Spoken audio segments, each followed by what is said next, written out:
Hi, I'm Dr. Ken Berry, a family physician, and in this short video, let's discuss 9 American Diabetes Association approved foods and why diabetics should avoid them at all costs. Now, you would think, being on the outside looking in, that the American Diabetes Association should be an advocate for diabetics. If you're a type 2 diabetic, they should be very interested in reversing your type 2 diabetes, if not at least improving it. And if you're a type 1 diabetic, then they should definitely be interested in lowering your A1C and improving your type 1 diabetes. They should be very interested in decreasing your risk and rate of complications. They should be supremely interested in lowering your hemoglobin A1C. They should be very interested in decreasing your degree of metabolic syndrome. They should also, when they're giving recipes and food ideas, they should be very interested in telling you only about foods that contain healthy ingredients. They should be giving you real portion sizes, not portion sizes that wouldn't satisfy an 18-month-old child. They should be very interested in the total carbohydrate count of the foods and the recipes that they recommend to you. And lastly, but very importantly, they should be very interested in how satiated the recipe or the food that they recommend makes you.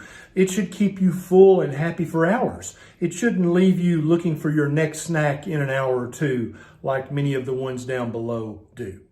When you look through the recipes that I'm going to tell you about down below, what you'll actually find is that they seem to be interested in spiking your blood sugar and causing you to have a higher hemoglobin A1C. It seems that they're trying to cause more inflammation in your body, not less. They're trying to worsen your metabolic syndrome, and they're really trying to promote lots of ingredients or lots of recipes that include wheat and oats and bananas and canola oil and even margarine. And so therefore, it kind of seems like, I'm not a conspiracy nut or anything, but it seems like they're actually trying to worsen your diabetes so that you'll need more prescription medications to control your blood sugar. Now, I know that the American Diabetic Association, they get money from big food and from big farming and from big pharma, multi-million-dollar corporations, but I'm sure that has nothing to do with the ingredients and the carb count and the degree to which these recipes cause inflammation in your body. I'm sure that has nothing to do with it, right?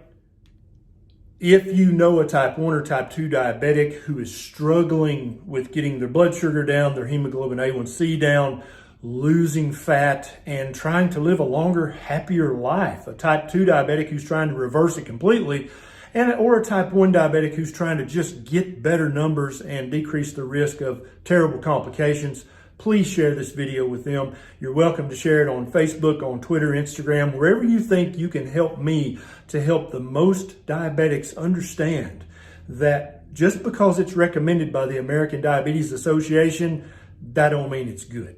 So here's the list of shame. And I know some of you guys aren't going to believe that the American Diabetes Association really recommends this stuff. So I put links down in the show notes so that you can check it out. Number 1 is BBQ Popcorn. And they actually say that popcorn is a healthy whole grain. And they say, don't put any butter or salt on your popcorn because that would make the popcorn raise your blood sugar. I'm not sure how those would be bad for you. So they say that you should eat this BBQ popcorn. They tell you how to make it. And it has 18 grams of total carbohydrates per tiny serving. And when you go and look at the serving size, you're going to be like, who's that a serving size for? My 3-year-old? Number 2 is gluten-free chocolate banana muffins. Now, these look and sound delicious, but some of the ingredients in them include canola oil, sugar, and wheat, all of which are going to spike your blood sugar and increase the inflammation in your body. They have 25 grams of total carbohydrates for one muffin. one muffin, okay? And the muffin is a tiny muffin. Don't think about this big, huge muffin. No, it's a tiny muffin that is going to satisfy no one and spike your blood sugar and make you hungry again in an hour. Number 3 is sweet potato fries. And of course, you should not fry these in lard or beef tallow. You should fry them in inflammatory omega-6 rich canola oil. And a tiny serving of these sweet potato fries are going to give you 28 total grams of carbohydrates. And I'm telling you, this serving size would not satisfy your chihuahua if your chihuahua was dumb enough to eat these sweet potato fries. Number 4 is dairy-free chocolate ice cream. And the ingredients of this are not terrible, but with a straight face, the American Diabetes Association expects for you to eat a serving size that is 1/4 of a cup. Now, who do you know that eats 1/4 cup of ice cream?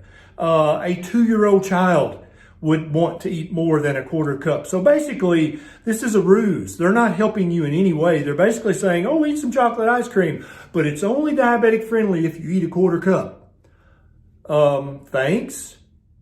Number 5 is their Good Morning Power Parfait. And it's even worse than the chocolate ice cream. It's going to give you a whopping 30 grams of carbohydrates per tiny serving. So a good morning for whom, American Diabetes Association? Big Pharma, so that they can sell more drugs? I'm not sure who this is going to be a good morning for, because the diabetic is going to eat a tiny serving and then be hungry again in 2 hours. Didn't really help the diabetic, did it? Number 6 is their wonderful sounding summer fruit smoothie. And this is going to give you 22 total grams of carbohydrates for a very tiny serving. I guess it's going to be a good summer for the prescription manufacturers, because you're going to need more prescription medications if you eat this summer fruit smoothie on a daily basis. And I've saved the best for last, as always. This is their grilled pizza recipe. This grilled pizza is full of wheat flour, which is going to spike your blood sugar every single time.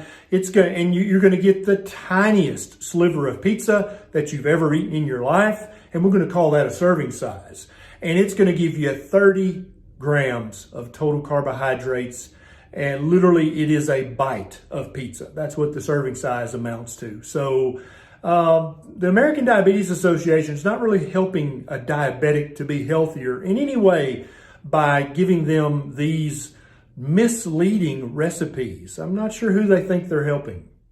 These 7 foods that the American Diabetes Association advocates on their website will never help a type 2 diabetic reverse their type 2 diabetes.